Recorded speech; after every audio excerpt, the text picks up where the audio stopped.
Mine. Oh, now it's black.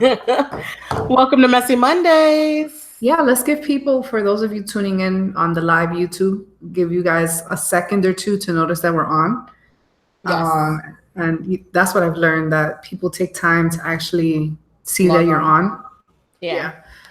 So, yeah, that's pretty cool. This is our second attempt at a live stream. Pretty cool.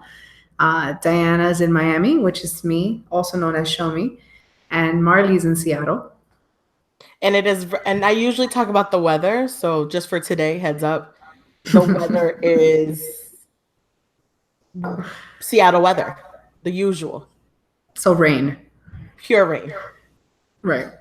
Got Just it. So she loves the weather, guys. For any of you who have a really good weather app to recommend, please refer to love Marley _ because that young lady. I actually probably wouldn't even look at it, oddly enough. I'm a person who like looks out the window and says, "Oh, it's raining," and put whatever on, or like put your arm outside the door and be like, "Oh, it's cold." I'm that kind of person. You don't do that? I actually am I'm the type of person that checks the weather very often, and that's just because I come from a state like you're in now, where it's a 4 season state, and like the weather's very sporadic in states like that. Like one day it's like hot, and then the next day it's snowing, and then the day after that is humid. Like it's very sporadic sometimes, especially like in October and stuff. So I personally check the weather. I have to be better, and I don't have cable to be like check the weather kind of deal. You have So an iPhone. I, You I connect know Siri. You can do a bunch of things actually to get the weather. I will do better. I will do better to be well prepared and covered before I step out the house. Especially like your mom always be like, "Put your jacket on." I'm not that person, so I will start doing better. Well, we should get started too. So let's say do the intro, Miss Marty Mar. Welcome to Messy Mondays. I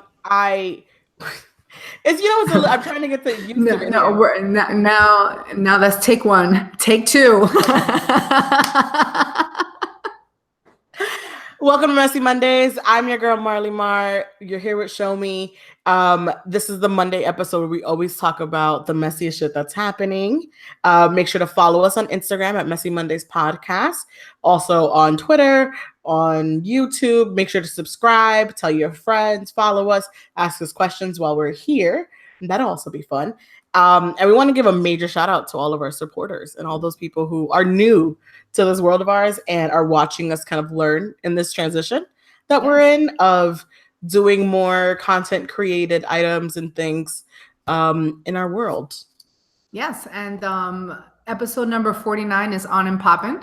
It's our second live recording episode, guys. So we survived our first one and we didn't get scared away, and we're gonna do another one now.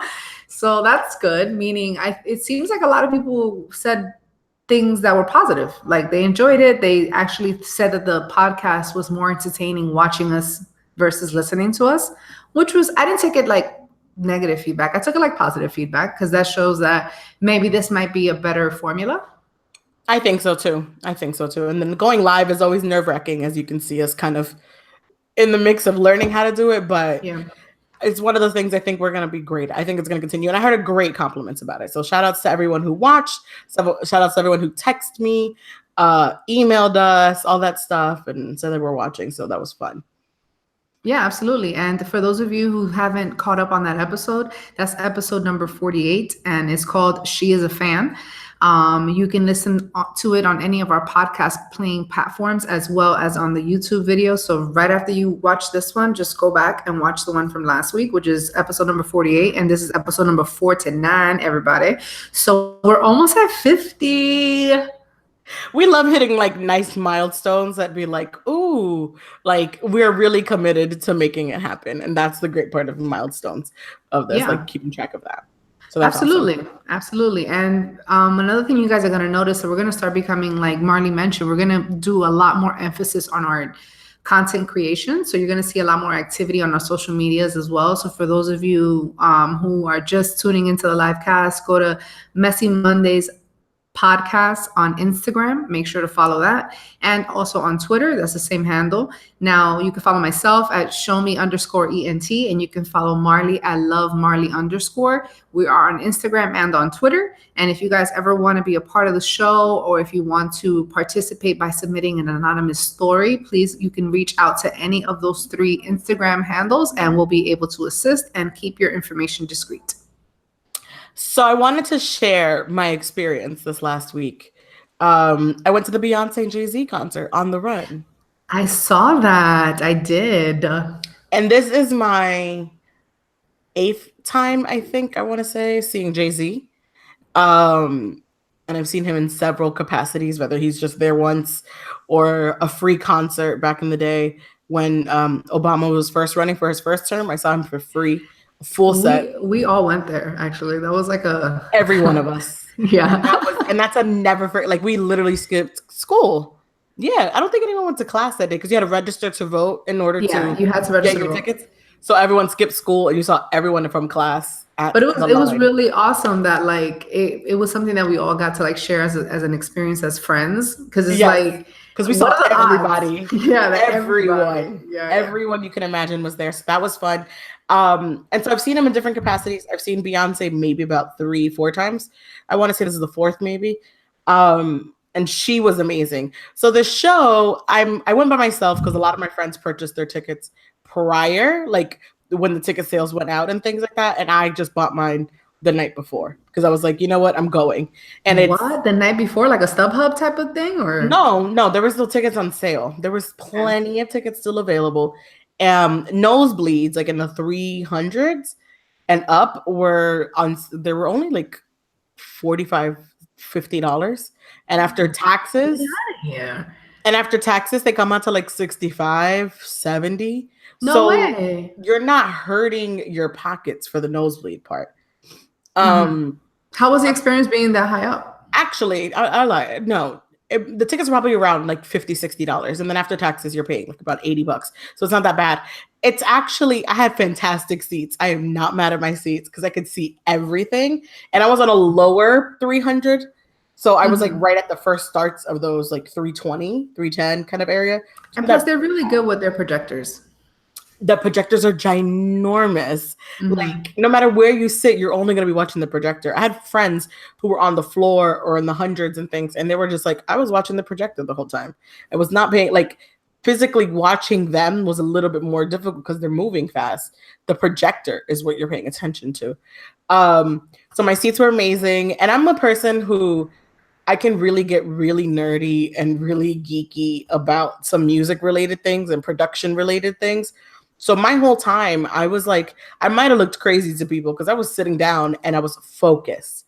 I was like looking at this screen, looking at the movements behind them, looking at the dancers, looking at like the structure of everything of what's happening, and also paying attention to the songs that were playing and why those songs are playing and the order that those songs are going in that makes it what it is. Because I think that's their whole purpose of the whole show, is to give you this full experience, and there's a full storyline. Right. And that's, I mean, like, if it's properly directed, it normally does tell you a story of some kind because it makes the experience better. Yeah. Exactly. And so I've been to plenty of concerts before where you're standing and screaming and you're yelling and you're excited, you know, and this, I was like, I'm soaking this in, and this experience. So it was beautiful. It was amazing. The storyline all made sense. The songs were there, you know, what songs were playing behind what, when like there's a moment where she's singing I Care and Jay-Z's coming down from an elevator singing I Apologize. Singing 444. And the first words are like, I apologize. And you're just like, this is such a beautiful moment. Yeah. But around me, I'm like, I don't think people in this audience know anything of what 444 is. So are you serious? That environment? I kid you not. It was a very Caucasian setting of people, but not everyone. And I'm not saying that people don't know, but not a lot of people understood, I think, or knew 444. Knew that album, knew certain songs that were happening, why those songs were occurring in there. Didn't know the words, and I'm sitting there knowing words. Okay. Right. No, I can understand how not everyone who's not a big Jay-Z fan may not have the 444 album. I can see that. Imagine that experience in New York. Right. That's where I was like, oh, in New York or in the East Coast somewhere, the whole crowd would know all these songs, and it would be a different experience than what I'm experiencing now. Does that make sense? No, of course. I mean, that's really the way it is in every state. It's just like a performer. A performer will tell you it's a different energy depending on the state that you're in the city that you're in. Like they have a completely different vibe, and some cities are electric and some cities aren't. You know what I'm saying? And that makes it harder for the performer. So I believe you 100% that it would have been a different vibe, regardless of where you went. Regardless of where I was, I mean, it was still a beautiful experience. The tickets were sold out by the time I got there. There was not an empty seat in sight at all. So it looks like everyone made their decisions to go that night or the night before because not a single seat in sight. So I had a great experience, and it was just a different location. It was cold as hell because it was outdoors. Oh, wow. Okay. So that's another experience of being in Seattle and going to a show because it's a stadium show. So you're outside in the stadium. Yeah. I'm not a fan of stadium shows. I've learned that that's not the best way to watch a performance. No, because it doesn't have that like small connection to it anymore. You don't feel, it doesn't feel the same. I like now going to small venues, so like little showings and things like that. Yeah, but big artists don't do that anymore. You know what I mean? Like they don't, unless it's like a private party. Exactly. And if they were to do that, it would be hella expensive and sold out in the same moment. Yeah. But Seattle was fun. It was nice, and I liked it. And hopefully, I get to experience that again. I don't think they'll probably go on tour together again. I honestly think they're not going to go on tour anymore. I think this was it. You think this is the last show? I think this was it. I think, if anything, there's one more show left for them, one more tour for the Carter's album, because they didn't see too much of that. But I think they're gonna be super low key, and we're not gonna hear from them for a while. Like for a while. I mean, I believe that they will be low key, and there's a part of me that kind of thinks that their thunder is not as strong as it used to be. So it might be smart to kind of bow out right now. Like that's just strategic, in my opinion. Like it's not that I'm saying that they're not dope, and I'm not saying that at the end of the day they're not like iconic. What I'm saying is that they don't have the same thunder that they had in, let's say, the last 3 years. Like it's just, I feel like their thunder is fizzling a bit. I can sort of understand that. I get what you're trying to say, what you're saying. Because there was that little component where I was like, this is it. Like I can feel that they were happy this was done and over. They're gonna go see their twin babies and Blue, and that is it. Like they just want to go home. No, I'm not even saying that it's because of that. I think that they're just not as relevant as they were before. I think that even though I'm a huge fan of them, you have to come to terms with the fact that there's also a new wave and generation of music and different audiences listening, and they may not necessarily put a Beyonce or Jay-Z track first if it's like a party, you know what I'm saying, or like a trendy environment. Like I'm not saying that they're not great and iconic. I just don't think that they're as now as everything else is. And I think that it would be smart to kind of lay low, because let's say if they put out another project within the next 7 months, I don't think it's going to have the same level of success, because people are kind of getting over the whole mega superstardom that they are. Because you feel like mega superstars are always going to be around. I think like they're just always going to be there. Yeah, but they have to stop in order to stay relevant. They can't put out trash. Yeah, that's true. I mean, I like the last album, the Carter album, where it's both of them.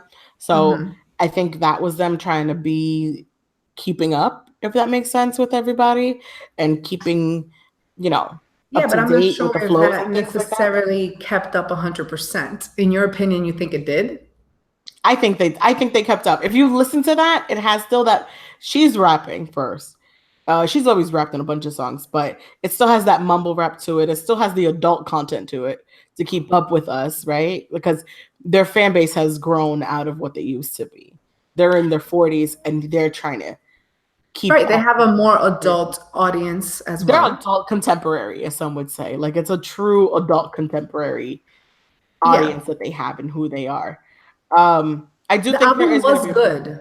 Oh, I Album love was it. good, but it's not the best album that came out at that time. You know what I mean? Like what I I'm think we're gonna have saying. another episode on top albums of the year because that is definitely on my list of albums this year. No, It definitely fits I in. think it was great, but what I'm saying is that, and I have to tread lightly because people are such huge fans of these people. I just think that their fizzle and their fire is not as bright as it As it used to was. be.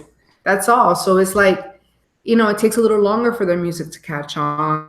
It takes a little longer for people to say the album is great. Like it doesn't, like before it was like in hours, the whole world was like, this is the best shit in the world. It doesn't happen like that No, anymore. no. We really criticize them a lot in a long format because for anything that they put out. But I think we do need to hold another episode where we just talk about the music of this year because this year was interesting in music, and I think they fall within that category of great things that came out throughout the year. Overall, the show was great. It was amazing. The production was high level, extended. Her voice was amazing. His voice was still great, and I had a great time. So shout out to Seattle for trying to keep me warm, but it was hot. It was cold as hell. It was super cold as hell. There was nothing you can do about it. Shout out. And I'm sure it was an amazing experience that will never be forgotten because that's how I felt whenever I've seen any of them. They're really fantastic artists. They're like one of the best of our time. And every time you see them, it leaves an impression. You know what I'm saying? It's like, yeah, this is why you guys make the big bucks. You guys are like legit. You know what I'm saying? Yeah. And like the outfit changes. I mean, when we talk about superstardom, you're talking about like these outfit changes, this glitter, this voice, To perfection. this perfectionist. And Yeah. even when she would mess up, it was still just too perfect to even like qualify as a mess up, if that makes sense. That's her gift, man. Performing. Like she is, no one can take that away from her. The only thing I wish, and this is why I kind of hope that she goes by herself one day, is there's a lot of album cuts that I really, really love. Like things in old, like songs that aren't the poppy stuff, the big stuff, right? Like that I really, really love, and that she doesn't sing. Like she just doesn't sing those songs at all. You don't get to hear them. But I think the list is based on numbers or spins, no? Isn't that how they make the... Well, in this sense, this is listed. This performances were listed on a storyline, so it all has purpose to it. So Resentment is an old ass song, but she sings Resentment all the time because Resentment falls within the storyline of things. But she's not gonna sing for me things off the Sasha Fierce album. But you never hear her sing anything off the Sasha Fierce album other than Single Ladies, and she don't even sing that anymore. So like that's like interesting to me. Like I wish she would just have a moment where she sings all the other things that she has, all the ballads and like small things that she has in other albums. And same with Jay. You want to hear other things. But Yeah. overall, it was a great show. Well, I'm glad that you experienced that. Thank you for sharing. Hopefully you'll post some of those pictures up so we can see some of the dope stuff that you were experiencing. That'd be pretty cool. Yes, and I'm excited. I'm looking forward to it. And today we're going to touch on a few topics. We're going to talk about celebrity mess, life balance, and relationships. We're going to actually have someone join our conversation live, as we have in the past. But this is unique today because the person is going to actually be here on this platform. We're all going to be seeing each other. So this is definitely new. So please forgive us just in case we have a little bump getting the person on. I'm hoping that there's not going to be any issues, but just in case, we just want to warn you, this is the first time we're actually introducing somebody into the conversation. So we're getting the details out right now to our guests. This person is joining us from Fort Lauderdale, Florida. So that's not too far from me, but it's pretty far from a lot of people that might be watching or listening right now. And for those of you who like to listen to the weather, tonight is a warm summer night in Miami, Florida. Basically, it's like 80 degrees right now. So it's always hot here. And in just a moment, we're going to introduce Kenel. And whenever we can, Mara, just let us know. Yes. Let's give him some time. And he should be joining us in just a moment.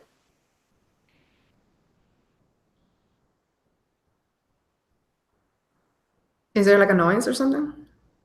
We probably will see him just pop up. Okay. Because I don't think it makes a noise when you join. I don't know. Okay. Well, we'll find out tonight. And if you guys ever want to be live with us, if you want to chime in, we can start sharing this link a little bit too for those who are interested in joining us. So comment on the website, on the YouTube, comment us on Twitter or Instagram and tell us you want to join in and chime in a little bit of any topics that we're talking about. We're trying to let you know in advance of the topics that we're having, so that way you can join in on the conversation at any time. Yeah, for sure. And also, if you are a person who is a social media influencer, if you're a person who's a YouTuber, if you're a person that figured it all out and you would love to speak on that platform, you're welcome to be on this episode with us too, because we're all kind of part of the same society and niche. And if we can cross promote and help each other out, let us know. We're definitely open to that. And if anyone has any tips, or if you guys, hey, if you do it like this, or this works for us, like, free information is really appreciated. So we really would love that if you guys want to do that. And I think someone may have joined, because I got a third box here. I do have a third box here. Hello. Hello, how you guys doing? Good. How are We you? hear your voice. Good. Can you guys hear me? I don't have great lighting like you guys, I'm just a little darker shaded, So Oh, No, this no is amateur worries. lighting. No worries. I can't see myself, so Yeah, I know. It's like a black screen. It's weird. For real? Yeah. Maybe hold on. I see why. That might help. No. Camera. Okay, there you go. There we he are. is. Thank you for joining. Anytime. How you doing? Haven't seen you in forever. Forever, man. Like I think I met you when you first came from New York. Yeah. You first came with the New York accent. You got like a Florida accent now. No, I do not have a Florida accent. That's crazy. It's not as strong. Like, yo, like, Yeah. True. I'm not gonna say you're from Brooklyn. I forgot where you're from. So. No, I'm actually from the Bronx, but to be honest with you, it comes down to you become more professional, so you kind of switch up some of the lingo. You know what I'm saying? That's really what it comes down to. Yeah. South Florida is a melting pot, so I had a Bahamian accent at one point. It's gone. Originally from Bahamas, so it's like, like my accent's like gone, basically. Well, shout out to the Bahamas. Hey, thank you. But representing them zoes. And what is it? Conch fritters that are super good? Oh, conch fritters and conch salad? Yes, there you go. I love conch fritters. I think that's one of my favorite things, like every time we went to the Bahamas. When you take like a day trip to the Bahamas, because it's just like one of those boats and you just go and come back like little cruises.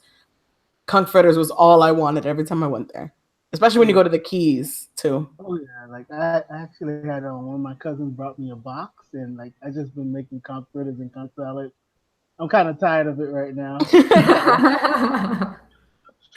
Well, thank you so much for joining us. Tell everybody your name, what you do, who you are, so we can start our conversation. Well, my name is Kenel Sicar. I'm originally from Abaco, Bahamas. I have my consulting business. I have an MBA in finance, and I'm currently in law school right now. I have a mentor program also that I'm part of, helping, young men to better themselves. And also I'm a co-director at my church as a men's ministry. What else? I'm an activist for, just human rights in general, and trying to find ways to help, better community. And that's a little bit about me. I'm trying to release my book next year, called Purging of a Good Man's Heart. It's basically about just experiences as, humans, and how that can impact your experiences on how you live and how you view people and things in life. So that's a little bit about me, and hopefully, when this book is out, I can come back and talk more about it. Oh, of course. Yeah. Of course. What's your focus in law school? You said you're in law school, correct? The business law. Business. Yes. Okay, so business law is your focus? Yes. So focus on I really don't want to get too much in criminal law. That's not me. I think I have like too much of a good heart. Like you have to be like, I feel you. Me and you you know, both. yeah. It's a sharky shark world out there. And as much as I like to help people, I want to make my money too. So I just want to stick to contracts. Right. And Just the numbers so and just the signing numbers. here. Yeah, got it. That's it. And, Yeah, and because criminal law, you really have to put all your, I don't want to say morals aside, but you have to you got to put put like you got to you put have to all of it sign aside. yourself. You gotta like sign to the devil or something. I'm joking. Yikes, guys, come on. Like, people have to do this for a living. Like, we can't say that there's a devil either. I mean, somebody has to do uh, that job. It you is what gotta it sign is. your you gotta sign your soul is about. But you know what? It's like I had a lawyer friend like talking on Facebook, and she was talking about, the higher you climb, you have to struggle between, um, the power and the money, and the actual ethics and actual human morals. Because the higher you get, you have to make certain moves to be able to get where you want to get to. But how much is really going to cost you to get up there? Like by the time you up there, like you might not even recognize yourself because you had to do certain things to get to where you have to get to. Is it Do you really truly worth it? believe that people have to sacrifice a piece of themselves to really be successful, or their morals? Like, you truly believe that? Like I believe that to a certain extent. It comes with a sacrifice. You guys are just talking about, the Jay-Z and Beyonce. Like they can't just walk out in public and just hang with anybody because of the fact that they have to make some type of sacrifice in a sense to be where they're at. Like even if it's even you know what, even with artists, like it's a certain level of because I'm trying to break down my explanation of sacrifice Yeah. because it could mean so much things, it means a lot of things. But in the same time, I think you have to make a certain amount of sacrifice to get to where you want to get to. Sometimes it's, a moral thing, an ethic thing, but it's up to you how deep you want to get into that. And another time, it can be just the sacrifice of your inner circle because you can't let anybody or everyone around you because you don't know who's for you or who's not for you at the end of the day. Because who's for your money or who's just there for your well being. I Um, agree. and I'm learning that right now because of I just made some friends and like they're pretty high up there and their inner circle is tight and they have to put you through certain tests and certain see if you are worthy to be around them around that circle because at the end of the day, if you don't have the money, what do you have to prove to be around these people? Like, and sometimes I feel like, what's the price? Like, for me to hang out with you, like, what is gonna cost me? Me being myself, or me just telling you what you need to hear? So, but Right. I mean, I think um, that it's safe to say that most people in the adult society have relationships based on what they can gain from that relationship, not necessarily using the person, but that there's some type of a positive outcome from that relationship. Whether it's a friend that with that friend you guys always work out together, then that person is your friend that helps you stay fit. You know what I mean? So that's a yeah, gain from that friendship. Or your one friend that, happens to know all the movers and shakers in the city that you live in. So whenever you guys hang out, you meet really great people. You might really enjoy being with that friend, but it's a good relationship because you do gain from that. Or if even if it's that one friend that you have an emotional comfortability with that you can discuss private topics with, the reason that person is still in your life is because they serve as that purpose. So your friendships start becoming categorized in things that make you a better person. And I think that that's part of growing up. and that's true. Like, as much as I am like into like my whole church and ministry and stuff like that, like I categorize my friends. Like I have friends that I go out with for like I have friends like I go hang out in Brickell with, and we just go into a bar, we have some drinks, we talk about business, about money, about making moves. And I have friends like I got some of my church friends that probably would never, cross the bridge to South Beach, or go to the office or something. I don't go to the office, but The Office is a strip club, by the way, guys. but I have friends but it all depends on what level of if it's I have my business friends, I have like my close friends that been there for all my life, and I have friends that associates like they're just there for what I can get from them or what they can get from me, and I don't see if anything's wrong with that as long as there's a even exchange of Right. Friendships like that, resources. yeah, friendships like that are reciprocated upon resources, I realize are more valuable and happening more often as you become an adult, because it's about your growth and your movement and your career and personal life and those kind of things. Because I always love that when you have someone who be like, oh, let me call Jimmy, he knows how to get me tickets to blah blah blah. Like that's those are like those acquaintances, and those friendships build on that. I will say that as you said before, like the higher you go up, sometimes there's like ethics and morals have changed. And back like around my mid 20s, I was at a job that I was there for several years, and the next step forward to be was to be a senior. And I realized when I was in the associate level, um I was already making decisions and things that for them that they would like correcting something, fabricating some numbers or something like that. Not Okay. numbers in dollars, not numbers in monetary, because that would be terrible. That would be stealing. But That's illegal, numbers in by a the way. sense of like tracking. Yeah. Hey, Numbers in a way of tracking things. They'll be like, there was three of them, and you'll be like, sure, there was three. Like little things like that. You find yourself compromising little things. And then you start realizing you're doing it so often that you don't even feel bad about it, that it's just the norm. And I knew that going into the senior position, I was just gonna be even. I was gonna end up like the lady who told me that it was three. I was gonna be her. I was gonna start winking and hitting people and those kind of things. I was gonna. That's what I was gonna have to do. Is Did exactly you what she feel does. bad if they would have paid you like an incredible amount of money? Like, would you have felt bad?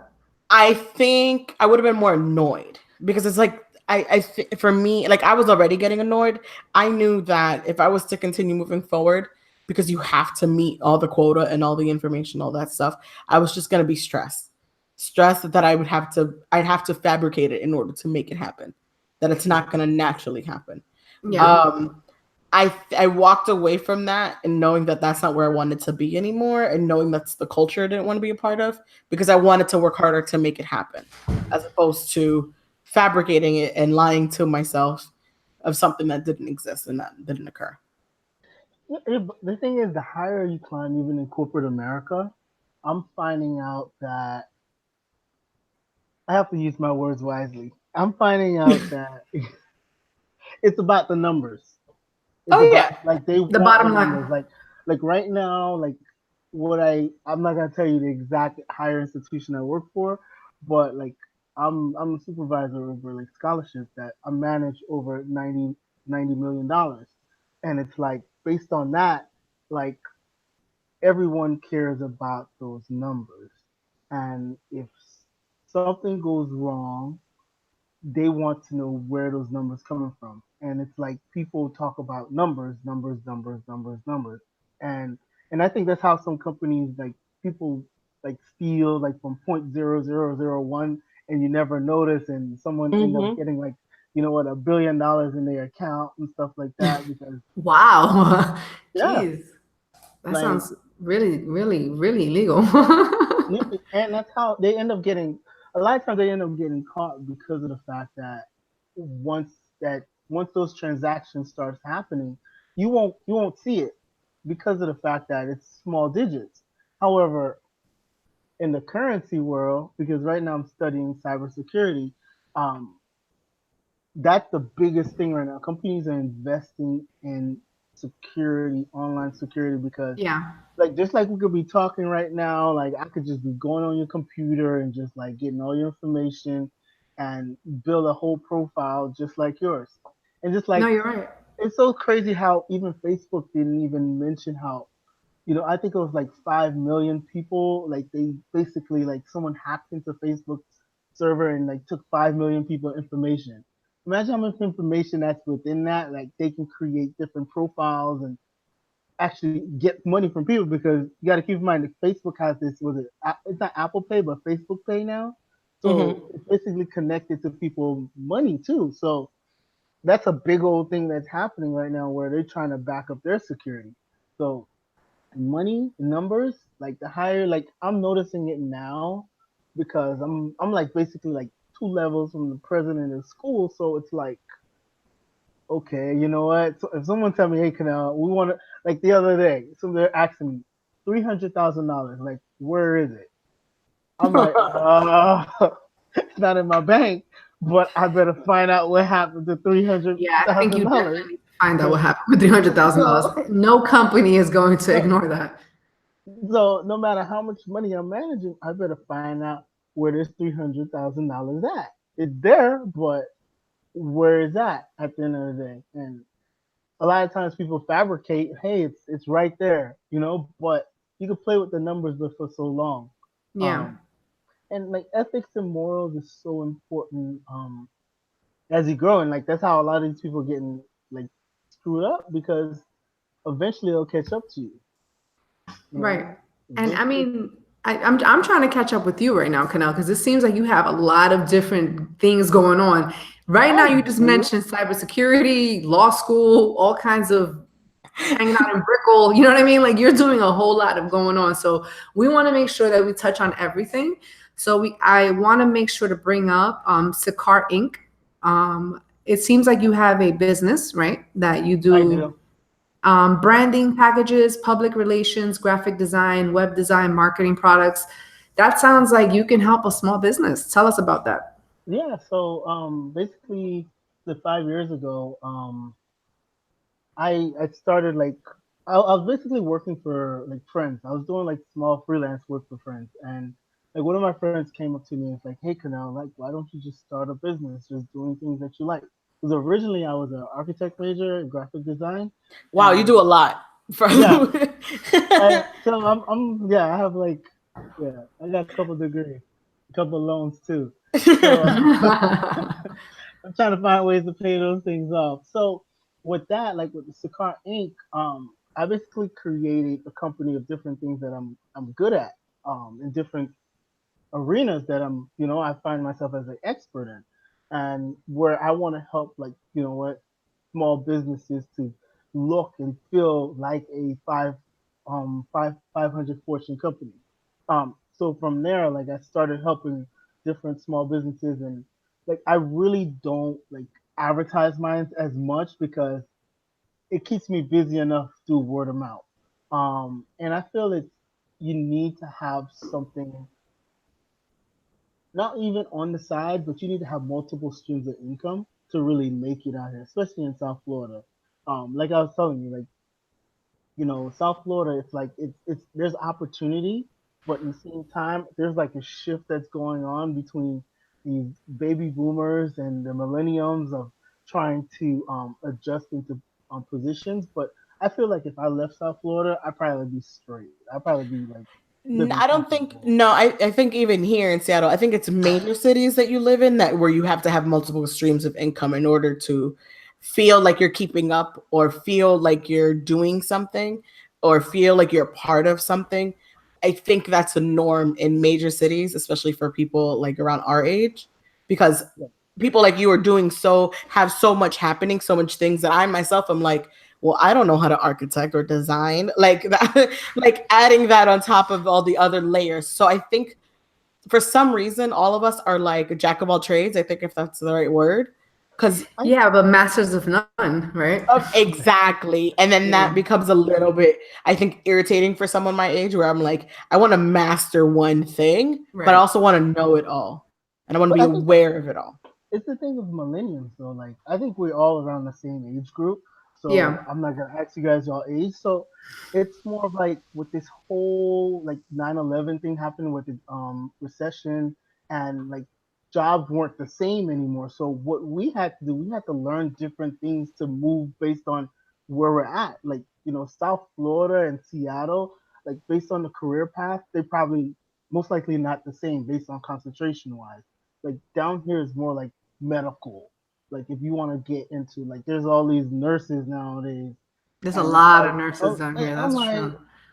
My mom wanted well, me to be a nurse. When I lived back home, that's all she wanted me to be, because being a nurse is a secure position, and that's why 9/11 and recession, things like that. Our parents wanted to push us to be something secure. Being a nurse is never going to go away. It's Right. never going to disappear. So I think that's why you'll end up like, shit, there's so many. Well, if somebody needs to do it, and I probably would have done it too. and that's and that's one of the reasons why, like, I created my company, because I was like, you know what, just in case some other companies is gonna go ahead and do a massive layoff, at least I have like my hustle on the side to like keep me until I find something else. Right. I gotta stop saying hustle. I got, it's more like my business to keep me Right. going. Like, because right after this, I'm like jumping on the computer till like, 1, 2 o'clock, and then wake up, go ahead to my regular job, because at the end of the day, you have to do what you have to do to get to where you Yeah, want to but get you to. also have to believe that all of this is gonna give you a time that you don't have to work this hard anymore. Because I personally have a lot of things going on, a lot of moving parts, and I have a lot of personal time sacrifice to be able to make those things happen. You know what I'm saying? So it's like Yeah. the only reason you're doing that is because you have faith that it's gonna result in you being able to take it easy eventually. Like you don't want to just always have 15 different things going on with all this time. You don't, like, that's not the point. Nobody dreams to be exhausted. You know what I'm saying? So I hope that all this work makes sense, because sometimes it feels like your wheels are spinning. Like it's Yeah. like, you know what I mean? Because it's like, I'm just doing this, I'm doing this, I'm doing this, I'm doing this. And you want, like Marley said, for there to be an end result that it's like, yo, I am that person for this. You feel me? Like I'm the go-to, I'm fucking fantastic. I have clientele. I don't even need And to that's introduce myself. Like that's the point. you hit it on the. It's all about self-employment. You want to get there by your, not necessarily by yourself. You want to own it to the point where, you know what, if I want to be here, or if I want to just go to Italy tomorrow, just call my jet, fuel it up. Like, you want, like, my thing is, in 5 years I want to be self-employed. I want to own my own business, or full, like, full service, not going to a 9 to 5, just going in wherever I want to go into. And that's my ultimate goal. Like, all the sacrifice I'm doing right now is to get me to that end result where I can be on my own. I could be chilling in Bahamas, eating my conch salad, and just chilling, talking to clientels right here on a computer. If you need me, I'll fly to you, or I'll fly you to me. And I think it is possible, but you have to stick to what you're good at and just focus on those strengths and connect people around you.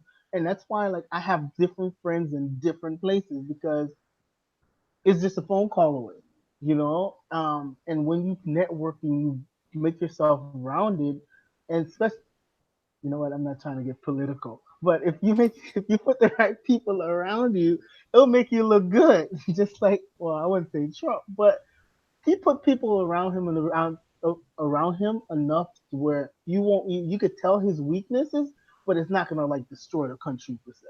So, and I say it in the sense of, you have to work your network, because of the fact that that's how you're gonna get your dreams accomplished Right. faster. It's about who you know. What you know is gonna keep you there, but it's who you know is gonna get you to that door at the end of the day. That's a So, quotable moment for sure, because that's literally how it is. mhm. Unfortunately, everybody gets really upset at nepotism. People get really mad at like the boys' club, the girls' club, or the black club, or the Spanish club. Like, people hook each other up based on whatever lineage you have. You know what I mean? But this is real life. Like in the real Yeah, world, like people hook up their people. And yeah. like it is what it is. I'm sorry to say, like it's the truth. And literally, like, back in the days, used to go to South Beach, used to go to Brickell, like, never had to pay one thing. Not a Just took, dollar. not even a dollar. And like, I had friends that were promoters, and what a lot of these clubs do, and I don't know if they still do it as much, but they basically hire people, like, Actually, I saw it in Brooklyn like 2 weeks ago. We went in there. They kind of, I think they were escorts. This guy was celebrating his birthday. He was just buying bottles. You see all these girls around him, and like I looked at my friends. I looked at one of my friends, and I was like, what's going on here? Like these girls are not really enjoying. Even like the host was drinking some of his drink, and like about 2 o'clock, like everybody just left, and he was by himself. And I was like, you know what? Sometimes you can have all the money in the world, but money can't buy you friends. So basically, the club was just bringing people to him and like helping celebrate his Yeah. birthday, but he really had no one.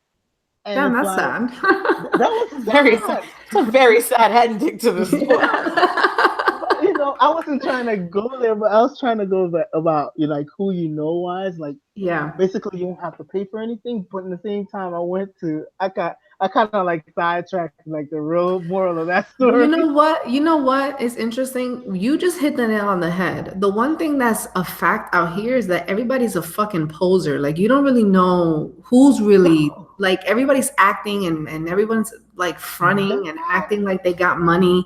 And people don't be having money like that. Like everything is a show here. Like it's unbelievable. It's like I've never seen anything like this. Like people live to like show off and like not have anything. Like it's And just the craziest thing in the world. And you know what's funny here? People don't do that. I can tell you that here. I mean, I guess people who have it show it, but no one's trying to one up another or show it off. I don't think so. I don't but think I've it's run into that circle here. it's the South Beach mentality though. It's the South mentality that you're in a music video, like you have arrived. Like clubs pay spend millions of dollars to give you that feeling, and now people put it within themselves. You know what? Rent necklaces, rent cars, just for the weekend. Right. I was watching a documentary on Vice, shout out to Vice. And it was about exotic cars in Miami. And it's not too long for anybody who wants to watch it. It's on their website. Basically, they're talking about how the exotic rental car business is so successful out here because people drop all kinds of money to like drive, Phantoms and like, Lamborghinis and all these cars that no one even knows how to drive properly because they're not like the average car. You know what I'm saying? I see it all the time. Like I literally see guys in like these Ferraris and they can't even park it. And it's just like, Oh, this is funny. I was at a gas station. This guy didn't even know where to put the gas at in the Ferrari. I don't think I because would it's a either. rental. Because it's a rental. I mean, we're not at that tax bracket that we can buy $200,000 cars. You know what I'm saying? So it's like it's normal for us not to know how to use that. But everybody out here literally comes out here like to drop $1,200 on a rental and just like be acting like you balling and the pictures for the gram. You know what I'm saying? Like, That's it. Shout out to the Instagram model. I think Instagram even made it made it worse because I remember those days before, like right around Instagram starting or like before it's at this level now. When you used to go to Miami, people still did that a little bit, like still rented a car or still went a little extra and had like a seating in the VIP. I remember not having to pay for things because you knew people, the bodyguard, you knew whomever. And I think as time progressed with more social media, it's when it really, really was like in your face. And everybody had like 6 people had like instead of your whole crew having one nice car, about 6 people, each person in the group got a car and then rented. I was like, not all of y'all came on vacation like this. the Like, most fascinating thing about it now is that like people are not even having fun in VIP, but they're like yelling when the cameras, hey, and then when it's over, like everybody's sitting there super bored. I'm like, what is this? Like literally you're living for the gram. Like this doesn't make any sense. Well, it's called like having bottle battles. So they'll buy bottles to compete with the next person. Not even gonna drink it. Like you basically, okay, I have more bottles than you, and it's like, okay, what does that mean? I need to manage a club because if people are dropping $500 to $1,000, $500 to $1,000, they didn't. What you need to do is need to get a Phantom or a Lamborghini, and that shit'll pay itself with people renting it. It should pay like it's like a house, like a house. It pays itself with the people renting it out. That's one bottle. What are you talking about? 5? Like there's one bottle costs you good. I spent over $1,000. I mean, I'm assuming you're talking about like a nice club, of course. But I'm talking, yeah. Like I've heard of people paying $3,000 for a bottle. 3,000. Yeah. The people, you can spend a good 10 G's in one night. And then you think about it when you go to the liquor store, the bottle only costs $60 Yeah, or $100, and then you want to like easily. kill yourself after. Or that So, disgusting Moet bottle they give you of champagne. You're like, really, Moet? Like, I'm but spending a when lot of money on champagne right now. I could have gone to CVS and purchased a Moet bottle. Like it's that simple. Yes, exactly. Oh man, I hate that sometimes. You know, Well, enough it's that about reality. clubs. We want to talk about your mentorship program, and how you are able to give advice to the people from your church. Like, how do people get in contact with you? Well, it's more of like we're working with millenniums, like between 18 to 40 right now, and what we're trying to do, like I have like older men that's with me, so I'm like getting mentored as I'm continuing through with this process also.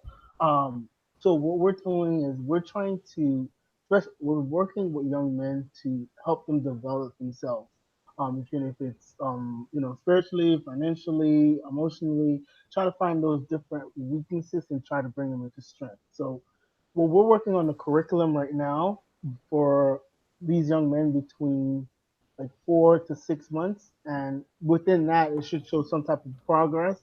And what I want to implement also in there is, teach people how to use whatever you're good at and turn it into something like that make money for you.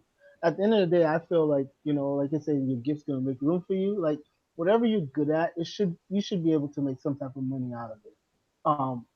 To support yourself so you can eat at the end of the day. So like if anyone really wants to get more involved into that, they can always email me at my personal email, which is kenel.sicar@gmail.com. And I can give them more information about that and when we're gonna start the next session. Oh, that's fantastic. Well, I know you have a lot going on, and I know one of the things that you must be good at is balance. How do you balance all of these different hats that you wear? You know what? I'm working on balance. Like my wife is like she's teaching me about that. Like I'm such a workaholic to the point that it's like when my body finally tells me, you know what, enough is enough, and that's when I really like give into it. So what I'm doing right now for balance wise, like I'm trying to go out more. Like I'm trying, other than networking, I try to like just go out and just enjoy life. Like we live in South Florida, so that means there's something going on like every weekend per se.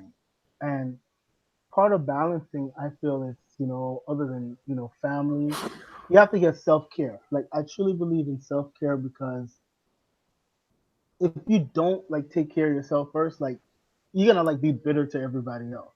You have to Hmm. love yourself first. Because if you don't love yourself first, it's like, and it took me a while to realize that because I'm like, why am I like so upset? Like I'm like helping everybody else, but what about self? I really had to come to that realization that, hey, Canal, you need to start taking care of yourself. You need to start putting yourself first. Because if you don't put yourself first, like how can you help other people out? Like you really can't. You maybe think that you are, but reality is if you like pouring out, it's like a bank. Like if you pouring out, you eventually become empty. And but if Yeah. you're not putting back into it, like at the end of the day, you're not gonna see where that's coming from. So part of my goal for 2019 is to travel more. I really want to travel more because like I was telling you about my story. What happened with my wife was it's like Well, why don't you share that with everyone? What happened with you and your wife recently?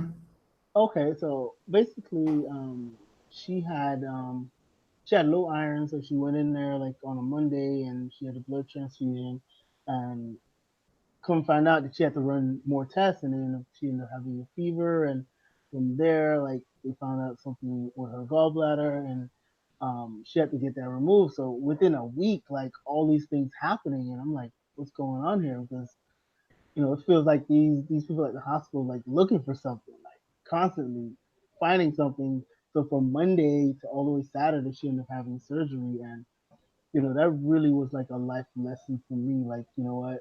Your life can change in just one report, like 1 second. If you're not enjoying it, if you're not, appreciating what you have, like, you never know when you're gonna go. So, you have to put certain things in perspective, like, self care. to make sure that you're healthy enough. Like, it comes to a point like you have to have life insurance because you never know what's gonna happen. You don't want to, your family. I don't want my family to come to that decision, burn them or put them in a casket. Like at the end of the day, it comes back to that. Like people don't understand like how important these things are, and like you thinking that, oh, you know what, I got a couple years or a couple days. Like you could be gone tomorrow, and like how are you So you preparing? think that because you felt like you could have lost your wife, thank God nothing like that happened, but you feared that for a second because every day something worse was happening. You kind of had to even think for a moment, like, is it possible that this could, end badly? Like, how does that feel when you're married? Like, does it feel But it's a like reality what's check. gonna happen? It's a reality check because at the end of the day, like are you're young, like we're young, and it's like, oh, it's 30, I'm 35, and you're thinking that you're gonna live like another 40, 50 years, and it's like, and to have that feeling of like, okay, you know what, could be gone anytime soon. It's like that. That's like saying life, or you're not fair right now. Like what is going on, you know?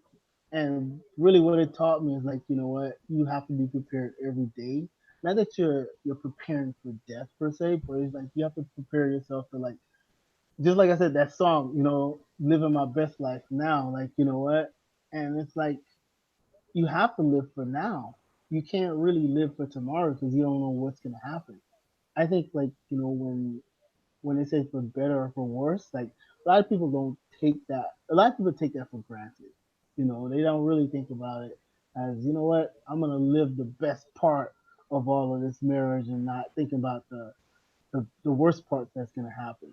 I think that's what it wasn't. I wouldn't even say it's fear, but it was like a reality check per se. A wake Right. up call of things like to make sure Yeah, to start spending more time on yourself. And I mean, I've had those moments like that where like, well, okay, let me use my time wisely. Um, and I'll purchase myself a spa time or something like that. And if I can't go to the spa, I make the spa at home. Something of self-care in that sense. One of my things here, and I suggest to you guys, is like Florida has so much you can possibly do. Like a there are lot. so many things you can do throughout the entire state of Florida. And something I did here was start listing all the different things that I could do here, all the different mountains and hikes and those kind of things or experiences that you can have in where you live that's not going to be expensive and too much on you and still feel like a small vacation or like Right. still feel like you have something going on. And as a part of that self-care too. So Right.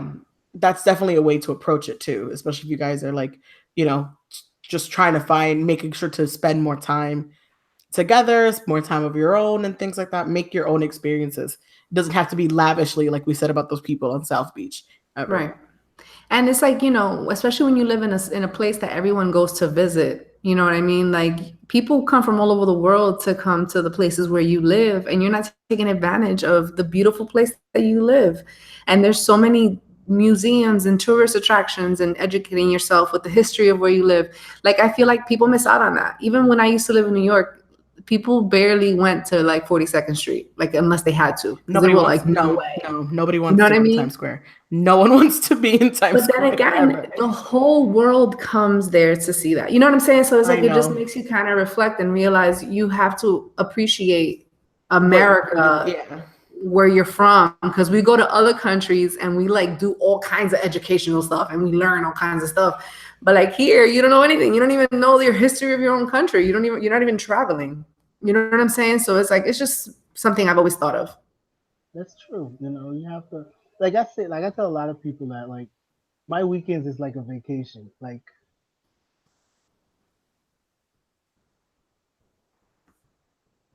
He froze or no? Uh-oh. I think you froze. Oh no. Are Are you you there? there? I'm there. Can you hear me? Okay. Okay, cool. No, you're back. You're back. It's so much things that you can do, and I think it's part of that balance. Is you don't have to spend a lot of money. You just have to like just go out and do things. I truly believe Right. that. Just do And something. I mean, you clearly are doing many things because Oh you're doing yeah. all Oh and yeah. you're even Few like, did things. you finish writing the book or you're still writing the book? I'm in editing stage right now. Oh, wow. Okay, I'm so still it's already editing. written. It's already written. Like I just don't want to talk too much about it No, because of course not. Of course not.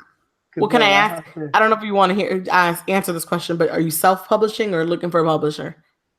You know what? I learned how to self-publish from Good. someone. Um, and like, I'm talking about sending it to Congress for registering the name and getting the IPN number or a serial number with the barcode. So I can self-publish. Um, am I going to do it? It depends. It depends who's gonna write that check. You know, if I could find someone that loves my story, and they're gonna just sign that contract, and hey, all for it. At the end Yeah. of the day, you know what? I'll self-publish the second one. Well, tell everybody the name of the book just in case somebody wants to go ahead and give you that donation. I'll give them half of the name. A Good Man's Heart. Oh, okay. All right. A good man's heart. Yeah. Awesome. Now, also tell everybody, how do they follow you? How do they get in contact with you? Your handle, all of that, so people can know how to contact you. Well, I'm on Instagram, like K_ENEL. Twitter, Nell2039. Um, Facebook, Kenel Sicar. Um, email kenel.sicar@gmail.com. Even with my business website, sicarinc.com.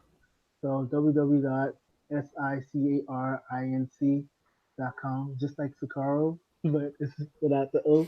But yeah, it's like I like to network and do business with people, and I truly believe in integrity, believe in I support others because I know at the end of the day is that karma. It's gonna come back to you, either good or bad. So I always give people the benefit of the doubt, no matter what. You know, I'm a big supporter. I like Awesome. to And see we improvement. appreciate you being here and being a part of our conversation. Thank you so much for being a part of this. I know it's kind of late and we all have to get up early tomorrow and you have to go do one of your 12 jobs.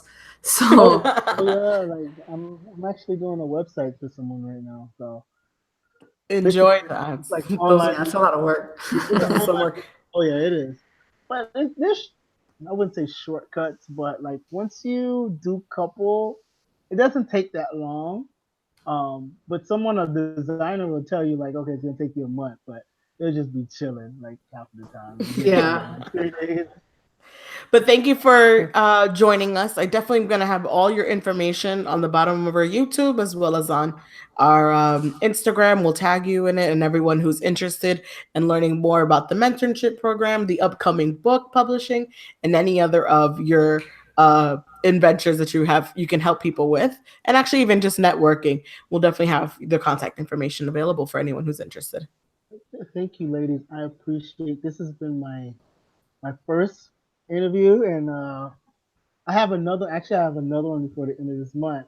But you know what? It's been great. Like I enjoyed it. Awesome. And thank you. And I continue supporting you guys. Thank Y'all you. day one. Day one. I've been sharing Messy Mondays from day one. Yay. Thank you so much. And Thank you so and much. and tell your wife we said hi and we are so glad that she's okay. Yeah, Yes. she's in the background listening right now. So. Aw. All Hi. right. All right, then, All guys. right, bye. Later. Have a good Bye. night. You too. So you're there. Yes, I'm here. That was fun. That was a great conversation. Yeah. I love hearing of other people's. I'm glad to hear other millennials, I guess we're on that level, are just as crazy as us and usual, or just as crazy as me. Where We you all have have ADD. where you have just all this information in your head and you have all these tasks and all these abilities and all these things and you just want to do them all. And at the Yeah. same time, you don't want to do any of them at the same time. And You ever you feel want to just like you want to find a way to just make money and do nothing. can it just make itself? Like, why can't it just happen? Right. So that's a real millennial kind of way of thinking, and that's just what we are, people. So Yeah. so be it. Yeah, but we're on the more mature side of the spectrum. I think so. Because there's a category of millennials that it's like they show up and they're like, I showed up. And then you're like, that's not how the I'm shit here. works. I'm Like, here. Like, You know what? I want to pick up another, because my first major is sociology, my bachelor's degree. And so with the changes of everything that's occurred throughout the several years and the generations and the generation gaps of how it looks like now, I really want to take another sociology class just to get a better idea of how Yeah, things that's are really now. interesting. Because my sociology was, I graduated in 2009-ish, 10. Mhm. So much has changed in over 10 Yeah, years. you're right. It was so interesting to hear now these new human behaviors that are coming up, Yeah. and yeah. Human behaviors, social behaviors, Mhm. how we interact with one another, those kind of things. And like then these generations that we talk about. And really, and then now in an era, like this is called the Trump era, just like the Obama era, like the Obama era passed while I was in college. And then now we're in a different era. And so how does that have the impact on the social standards also? Plus the growth of Instagram and the growth of social media is a whole different concept that when I was in school wasn't available to me at the time. Wasn't a concept that was a conversation to have. We weren't as deep into it as we are now. So I would I love. can't even imagine what it's like to go to like junior high and like high school with the level of pressure that you feel at that age for just, Mhm. all kinds of stupid reasons that you realize that you're just being an idiot when you were a teenager. And like now with the social pressure of Instagram and like how you're supposed to look, like this must be a tough, It is. I have tough some. I don't know time. if you have younger cousins or like teenage cousins at the current moment. It's really hard to communicate with them sometimes, to be It's honest. annoying, and you want to slap the shit out of them. Yeah. And I'm like, why am I following you on Snapchat? Because I'm just gonna curse you out later, or be like, why the hell? Like, I've seen my little cousins on Snapchat, and they're at a party, and she wearing her short shorts and her and her spaghetti straps, and you're just like, little girl, get off my Snapchat. Why are you on my Snapchat like this? And her Yeah. friends like And then with they the block tongue you. out, huh? And they block you. No, she doesn't block me. She doesn't care that I'm watching. In my head, I'm like, I want you to block me because I Yeah. don't want to watch this. So you're just like, this is so different. Like we had pictures. We had to literally physically go print it out if we were to Right. enter And school. I just don't know if that is a good for people at that age that's so impressionable. Like we would have been addicted to it too. I'm not saying that we would have been any better. The point is that I just know how I am and how I was at that stage of my life. And like to incorporate social media into that mix, I feel like that would have just been like worse. I don't know how to explain it. Like it's just like more access. You could talk to more people. More Like you could, pressure. Yeah. it's just so much. Like, and it's like I don't know. I sometimes speak to people that are younger, and I'm just like, wow, you're an asshole. Like I don't know why like younger people are assholes. It's like you're an Yeah. And asshole. like, and why do you, yeah, like you're an ass. And I would tell Yeah. them that. And people were like, oh, they're 12. I'm like, they're still an asshole though. Like that kid is a dick. Like it's like, what the hell is going on right now? Like, wow. I don't know what it is, but I don't know. I know. How are we on time? Right now, we're a little bit over an hour. Okay. So we're doing good here. We did have one more topic we wanted to touch upon and I thought this was intriguing. I think we had a conversation last week about, well, speaking on social media, Kim Kardashian is a person we always touch upon, and we might have to put her like on a side shelf or something and be like, no more talking about this person. Yeah, but when social media comes up, like she's gonna come up somehow because She's always gonna be a part of it. In the past recent weeks, we have seen Kanye on social media, leave social media now. He has nothing. And then the past weeks that he was on social media, he was in Chicago and he was on Instagram and made a video telling people to stop talking about his wife. People including Nick Cannon, who is the ex-boyfriend of Kim Kardashian's, super ex-boyfriend. So I really, didn't really back in the day shit. like before Ray J. Like Yeah. push it back. But he didn't say anything bad or demeaning. He When was Kim looked really Armenian. like super Armenian people. Yeah. Like super Armenian. Yeah. Um he was asked about her and so he answered the question. I didn't find it over the line disrespectful and he didn't bring up her name. So that's why I was like, okay, it's not him who brought it up. He's just answering questions.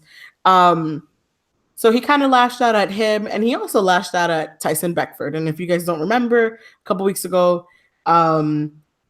Shade Room or somewhere posted a picture of Kim, and Tyson Beckford made a comment saying something like it's not real or it's plastic or something like that. And Kim Kardashian clapped back and be like, I know you wouldn't like it anyway, sis. And we all know when you call someone sis, it's a little a man. Yeah. A man, sis. Yeah. It's a little dig. And she put the nail polish emoji.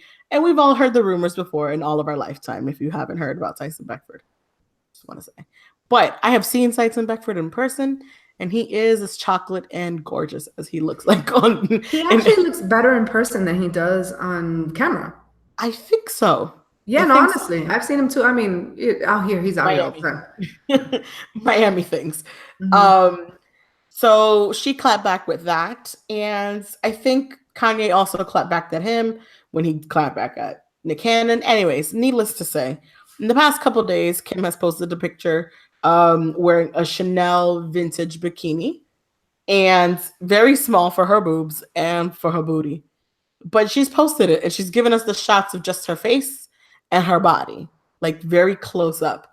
And Tyson took the picture of her face, which was like a mouth open, tongue out kind of thing, trying to be sexy, but I think I found it more like, why is this on my timeline kind of thing? Like, I didn't sign up for this. It was kind of gross. Yeah, and it was like a little off-putting. Like, I just wasn't like here for it. And it wasn't for like a magazine cover or something. It was just like her. I think that's what made it more off-putting. Tyson took that and put an eggplant emoji at her mouth with a little man as holding the eggplant emoji. And that I found a little bit pushing over the edge. I mean, honestly, I think any other internet troller would have done the same thing. I'm sure. It's just that he happens to be a famous model. So, you know, but I'm sure other people did shit with that picture to like destroy. I'm sure if we were to click the hashtag, we would have found it. But for a person who already had back and forth with her or with her husband. Yeah, he's clearly salty towards the West couple. You know what I mean? Like he clearly is salty against them. But honestly, like my take on Kim posting the pictures first. I remember I sent it to you when it first dropped, and I was like, what is going on? And it's just like, I personally don't like when any woman posts pictures that are pornographic for attention. That's just my personal preference. I'm one of those women that I don't think that we have to look like I'm waiting for cum to hit my mouth to be pretty. Like, I feel like there's so many layers before that you can do, you know, like even Tiana Taylor did Playboy, and I don't have an issue with that. She has an amazing body. And when that woman is 70 years old and she looks at that magazine, she's going to be like, yo, but look at your moms. You know what I'm saying? Like, I used to be amazing. So I'm not even a conservative person like that. I just don't like when women, you know, like I felt like that was a little gross. And it's like she looked like she wanted someone to come on her mouth. Like that's what I looked at it like. And I think what makes it more why we probably didn't like it is because it was a picture just for Instagram, and I don't think it had a purpose.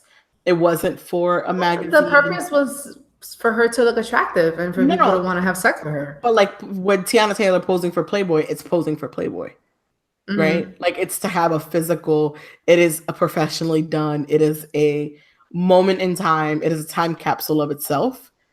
And in this case, that picture or those pictures was just, like you said, more in a pornographic kind of aspect of attention seeking. Yes, I think it was attention seeking. As opposed to posing for something because I have this cute vintage bathing suit on, take a picture of me in front of a wall, we would have accepted it differently. I just think that also I don't understand the method behind why she keeps doing this type of stuff. Like I get, at least to me, I feel like Kim Kardashian has graduated from this already. Like it's like I thought we were past it. Yeah. I thought she has rightfully so moved on, because it's like you have accomplished hella shit. You are a very successful female. You are very wealthy. You have multiple businesses. You are probably the most followed person on social media in the planet. So it's like, you don't need to do these things. You feel me? Like, it's like, I just didn't understand. Like, it kind of confused me. Like, why? Like, why did you, like, was it for the shock factor, or is it that you, I don't know. Like, it's just like, I get it that we're all about women can do whatever they want with their bodies and all this other shit. It's just the fact that there's a time and a place for everything. And I don't think that me seeing her in a pornographic fashion makes me feel like I'm closer to Kim Kardashian now. Like, it's like, what was the point of this? Like, I truly, like, it went right over my head. I'm like, I just don't like this picture. I think we've outgrown it also. I think that's the other part. We've outgrown her in a sense. Like, it's no longer interesting. I wouldn't say that because I watch your show. So I'm not saying I don't watch the show. So I'm not saying I'm not interested. And I actually do sometimes watch the stories, you know, when she posts them, because I like that she's pretty and I like that she dresses nice. So things like that sometimes make you watch people on Instagram. That's what Instagram is. And also, you know, sometimes you can see a little bit of her kids, and her kids are super cute, you know, like, so that type of stuff, you know, that's fine.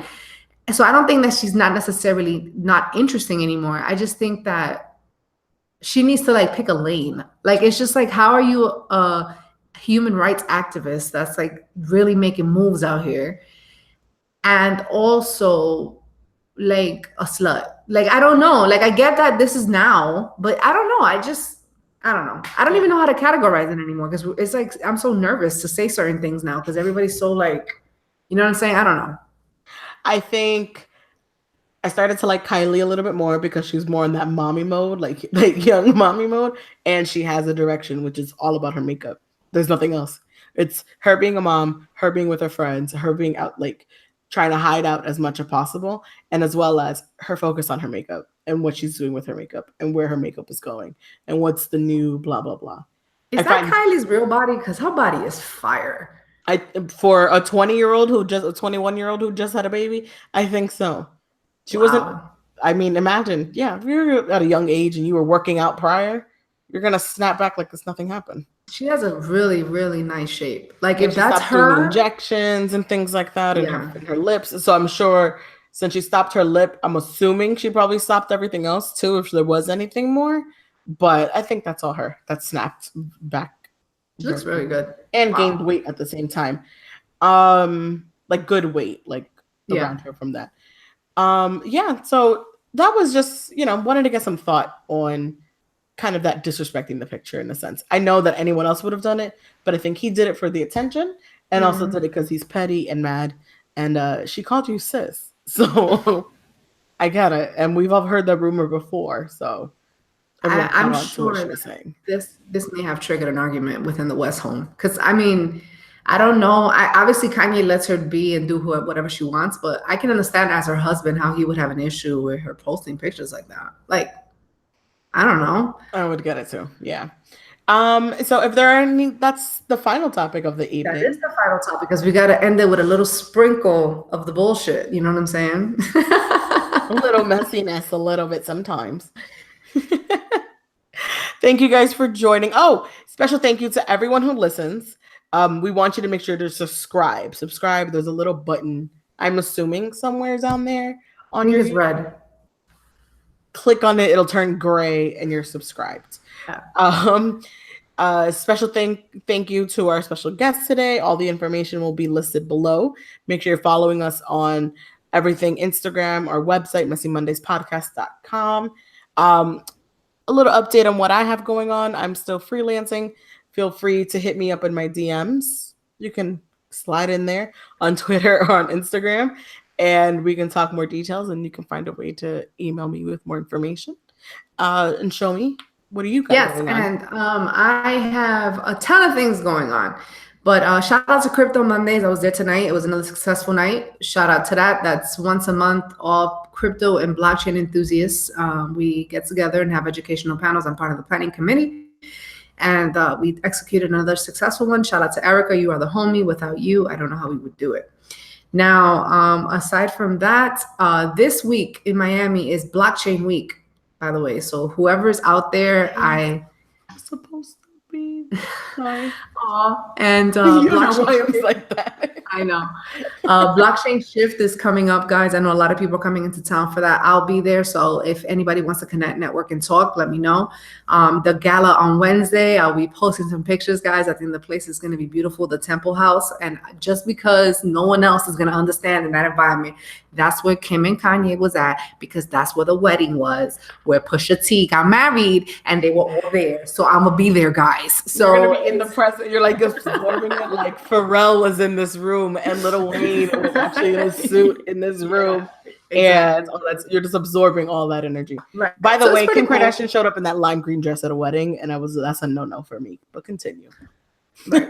But whatever. You see how she always comes up? Okay. So that is that. And also there's going to be some new opportunities for people to do interviews with us. We're going to try to do pre-recordings. We're going to try to do live recordings. We're going to make it flexible so that we can include everyone and have visuals and try to deliver something visual to you guys every week. We're going to try our best to deliver something visual to you every week. Like, that is the new resolution of the Messy Mondays wave.